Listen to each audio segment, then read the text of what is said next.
So just a little review from the last video. If you're thinking about the three types of bonds, and basically I say that the elements, the atoms, they beg, borrow, or steal to get a full shell. So which one of these is begging, which type of bond is borrowing, and which one is stealing to get their full shell? So I want you to think about that.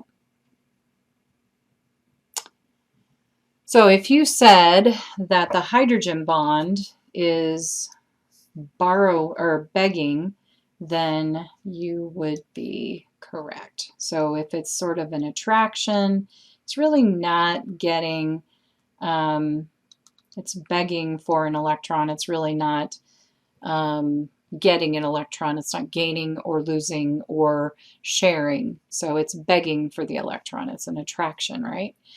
And so if you said borrowing, that would be like the covalent bond.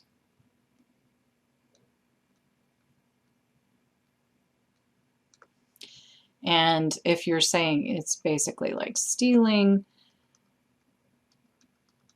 they give up or gain electrons, these would be the kind of examples. And so if you said that, then you have a pretty good handle on what the different kinds of bonds are like.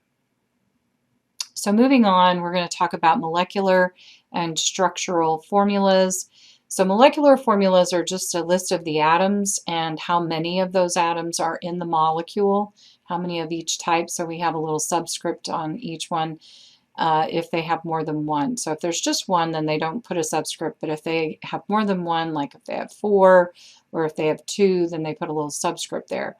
And so that is good, but we have these things called isomers, and they have the same molecular formula, but they have a different arrangement of those atoms. And so a structural formula shows you how they're arranged. And so CO2, would you imagine that it would be like this? I don't know that I would have figured out that it would be like this. CH4, maybe I'd figure that one out, but why would it be like this? Well, it's because where the bonds are, the lone pairs are located, and the orbital shapes as to what angle these bonds are going to be. And again, the structural formula is very flat. It's not like looking at one of these models to see how they're positioned in space. But these are two major different types of formulas, and it does make a difference how they're arranged because the shape dictates function. Sometimes they will have things like cyclohexane here.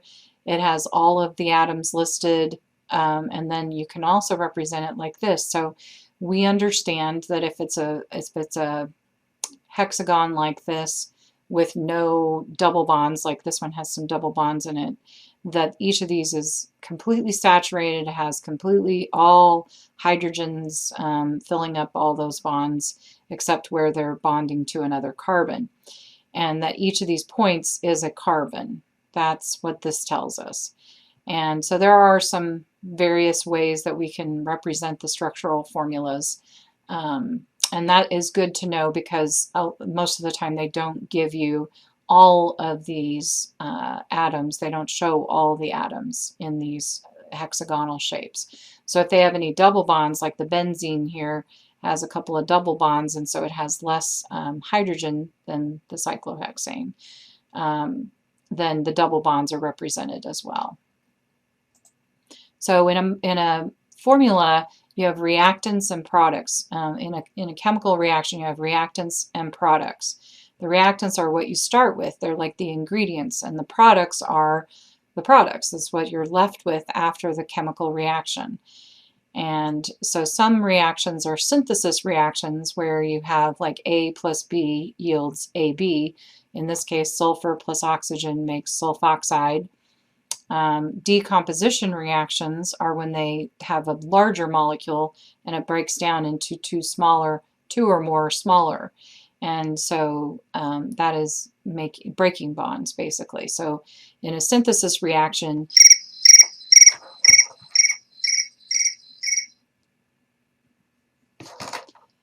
In a synthesis reaction, you are building bonds.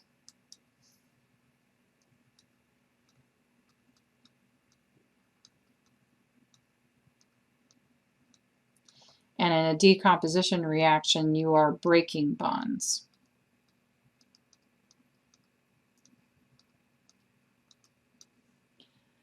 So, and another type of reaction that we see in chemical reactions is an exchange reaction where they break off one and bind to the other. And usually this happens when you have ionic compounds and they can easily break off and then build a new reactant, a new product.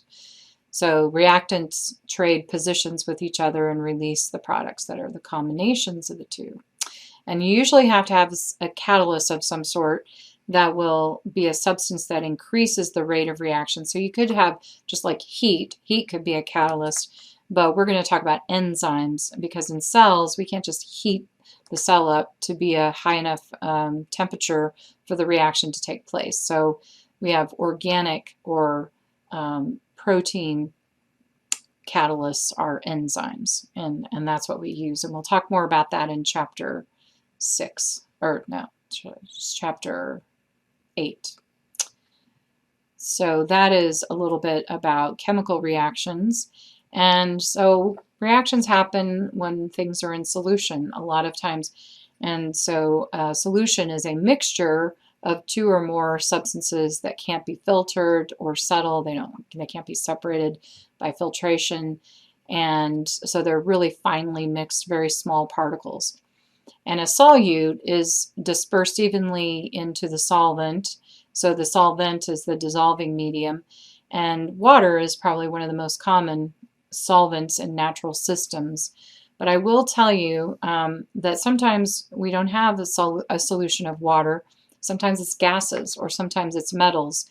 And so another way to look at this is that a solute is the smaller concentration or smaller portion. If you have two or more, the smallest, these are the solutes. And the largest portion of gases or metals or liquids is going to be the solvent. So if you have two liquids put together, and let's say you have 3 mils of hydrochloric acid, and let's say 97 milliliters of water, then the solvent is the larger amount. So this is the solvent, and this is the solute because it's in the smaller portion. So that's another way to look at it. And we'll look at concentrations. Sometimes they can be calculated like 3 out of the total, which is 100, or 97 out of 100. That's by volume. You could have 3 grams of some substance put into a 97 or 100 mils, and that would be by weight. And you could have percentage, so like 3%, something like that.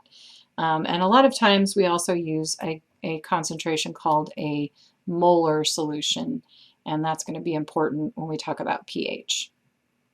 So water, one of the characteristics of water is that it is very polar, and so it allows hydrogen bonds, the hydrogens bond with other molecules, and ionic solution or solvents will dissolve.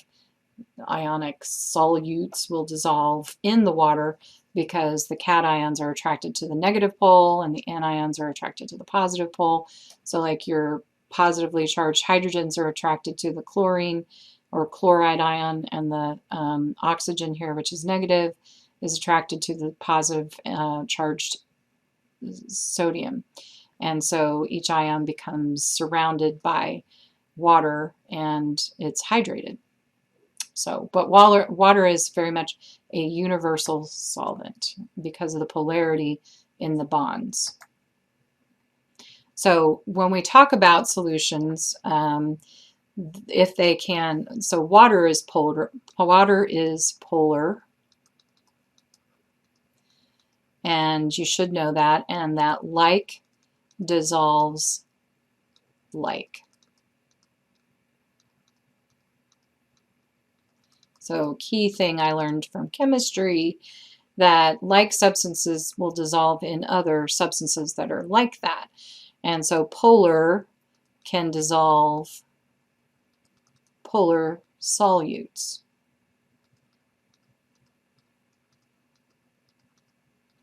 And nonpolar dissolves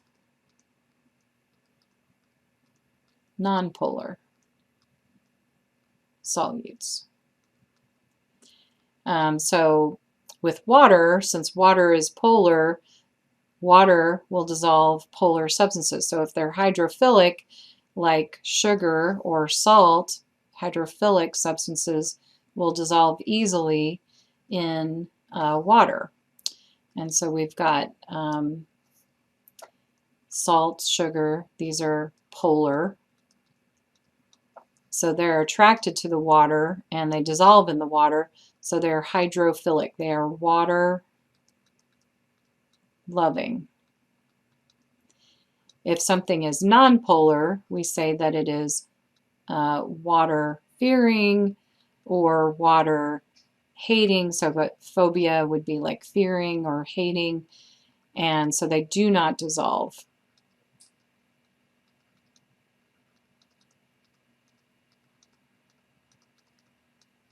In water. So nonpolar substances will dissolve in nonpolar things, like, so the benzene is nonpolar, and so nonpolar substances will dissolve in benzene, and benzene repels water. They don't, like, if you put those two together, they're not going to mix up. They're not going to form a solution. So amphipathic means that they literally means feeling. Pathio means feeling, like if you're feeling someone, if you're empathetic, you feel for someone, you understand how they're feeling. Amphi means both. So they're feeling both, and so that means that they have both hydrophilic and hydrophobic properties. And a phospholipid like this has a head that is polar and a tail area that is nonpolar, and so it has both hydrophilic and hydrophobic areas, and so that is amphipathic.